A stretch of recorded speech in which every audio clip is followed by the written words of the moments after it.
Yo, Tom Fiddzy here with my review of Moon Knight episode 2. This episode introduced us to a lot of stuff in the series, some explanations as to what is going on, what's so important about the Scarab, a little bit more about who Mark Spector is. We met Layla, we found out a lot of intriguing stuff about the villain, Harrow, and we got introduced to Mr. Knight and got to see Moon Knight a little bit more. We also got some confirmations about some deviations from the comic books.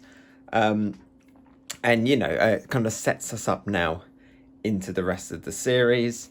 And I really enjoyed it. I'm really enjoying this series so far. And I think this one really adds to that momentum. I'm not really getting any worries or concerns yet for the series. There are a few little things that obviously based on like the research and like reading up about Moon Knight before the series came out. There are some things that I'm like, oh, they changed that and I don't know if I really like that. But I can understand why from like a story, from a television series perspective, they've done that, and we'll touch on them a little bit later on. This episode, we really started getting into the Mark and Stephen relationship and them two meeting, and Stephen kind of finding out what is going on. One of the things that I know has changed from the comics is Stephen's depiction. And I actually really like this version of Stephen, because, and I can understand it from the perspective of the show, because he is just the clueless person, the everyman, the reflection, and again, so many uses of reflections in this episode. I'm really liking that, the look and the style of the series. But yeah, Stephen is like the reflection of the audience, asking what is going on. Not just asking like what is going on to Mark, but also to the villain as well. And I think it really works. It gives us a really good character to latch onto, because Mark, clearly not exactly the best guy. He's got good motives that we find out here. He's trying to protect his wife, Layla, who's an awesome, kick-ass character. I really enjoyed her. Her introduction was really, really cool. He's trying to protect her from Khonshu, because Khonshu has got his non-existent hollow skeleton bird eyes on her as the next avatar. And so that's really, really interesting for his character. He's doing all of this stuff to protect her, but at the same time, he's hurting her in doing it. It's that classic kind of thing. You've got to push someone away sometimes to protect them. And yeah, so that was really cool. That was really fascinating. And just seeing Stephen's, it's going to get so confusing switching between all the personalities. It was really cool just seeing Stephen's kind of breakdown as to what's going on.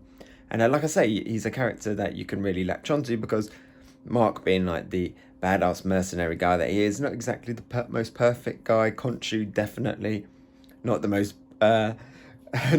perfect being.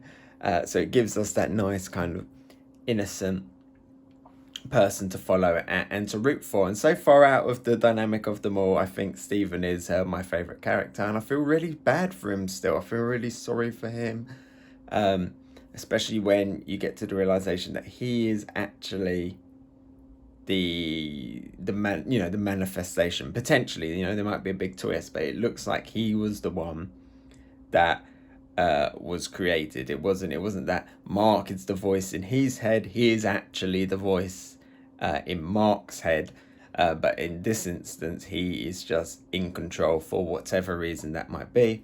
Something to do with hiding Mark's identity and protecting his wife, and kind of going undercover. But yeah, you feel really bad and sorry for him. We do get some good stuff later on with Mark being like, look, I'm just doing this for Khonshu, doing this for my wife, and then that's it, I'm done. Stephen, you can take over. And then Khonshu's like, I don't know about that.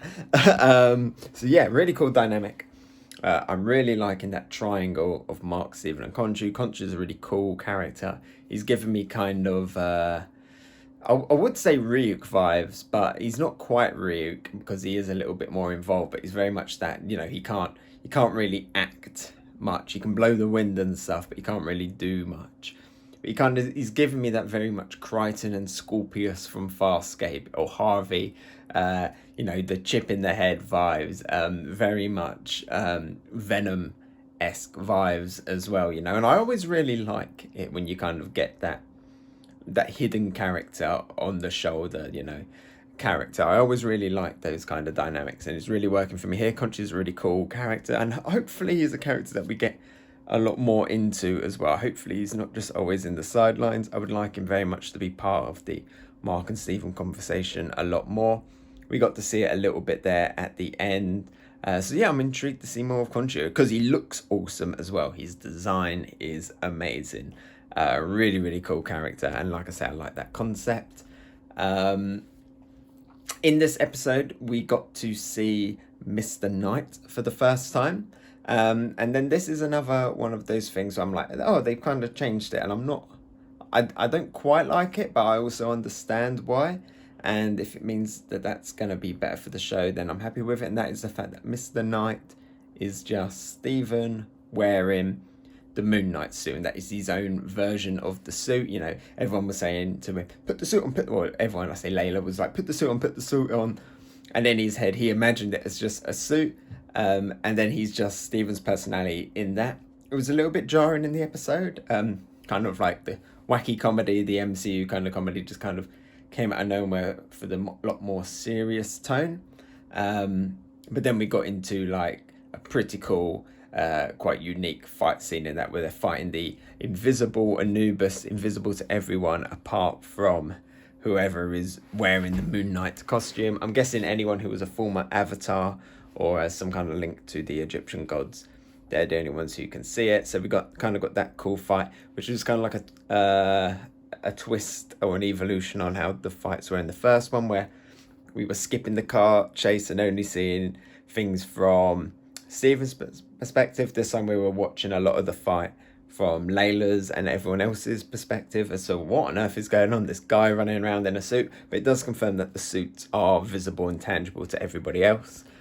We saw some random person in the crowd being like, he's just a drunk in a nice suit, or a fancy drunk. So yeah, but Mr. Knight is not his own unique character. That's just Stephen. And then the Moon Knight one, the classic suit that we've been seeing a lot of, the main Moon Knight suit, that is Mark's. Yeah, like I say, it's getting confusing trying to work it out. That is Mark's version of the suit. So it's cool that you can then divide difference. You can tell who's conscious is wearing the suit at that one time, because they both got their own different ones. But it is a little bit disappointing that Mr. Knight isn't his own character. The Moon Knight costume isn't his own character. It's just the two characters and Khonshu. But that does make sense, because 3 is already quite a lot. 3's a crowd, as they say. So yeah, any more it would start getting super confusing. If you suddenly have these 5 different characters, maybe if they make a second series, you can start getting more personalities. Hey, maybe more will appear throughout the series. We don't know, but I can understand why they did that, and I'm fine with it. But it would have been cool though if Mr. Knight was a little bit more of his own character. From what I hear, he's like a detective and that in the comics. That would have been interesting to see. But for this story purposes, that's fine. We can always get a detective character in the head later on in the series. Speaking of great characters, Arthur Harrow was amazing. I love a villain who is so convinced by what they're doing, even though it's wrong, but to the point where you can actually sometimes, maybe if you sit down and have that conversation like they did here, really think about it, you can be like, I see your point, villain. Killmonger, I see your point. Thanos, I see your point. But the execution is wrong. But I see your point. I can understand where you're coming from. You get a villain who's just like, well, I'm going to own all the gold and rule the world. I'm going to pump a weird gas into the atmosphere and turn everyone into lizard people. I'm like, I don't see your point.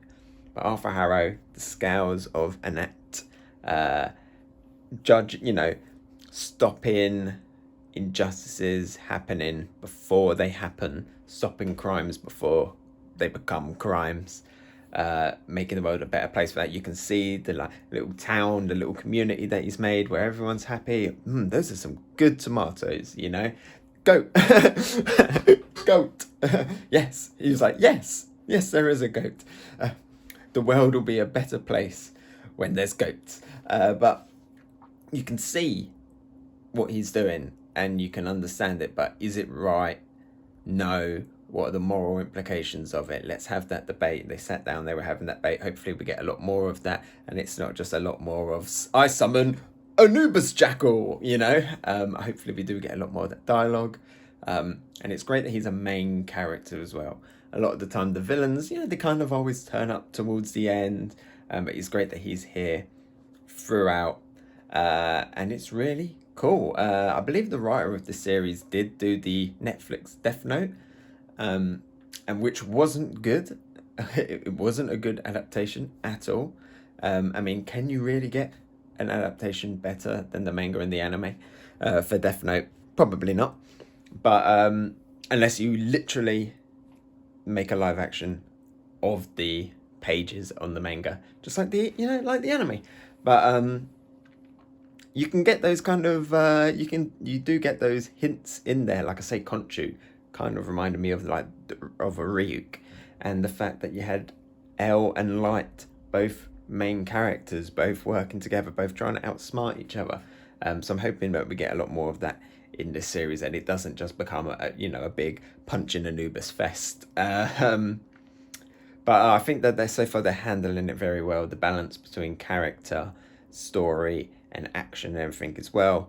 Comedy as well is good when it's not too in your face. So it was a little bit jarring when you got to the fight, but overall, great series, great introductions to Layla, better introductions to Stephen, to Khonshu, to Arthur Harrow, and now we're in Egypt. So now we're getting full on into the story, and I'm wondering, is there anything else to mention before I sign off here and before I officially announce that Moon Knight episode 2 is still continuing the trend upwards into one of my favourite Marvel television series.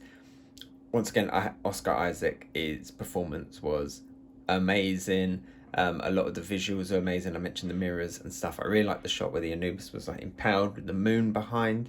That was really, really cool. There was that one weird one where it was in the storage container place, and really cool horror-esque ways that they showed Khonshu walking around and chasing him.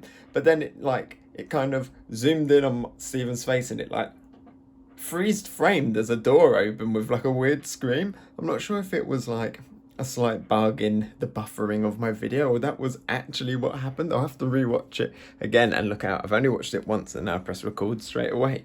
So yeah, that was a little bit of a weird one. And then obviously, you can critique that, Layla just happened to turn up on a motorbike at the exact right time. Okay, that seems a bit weird.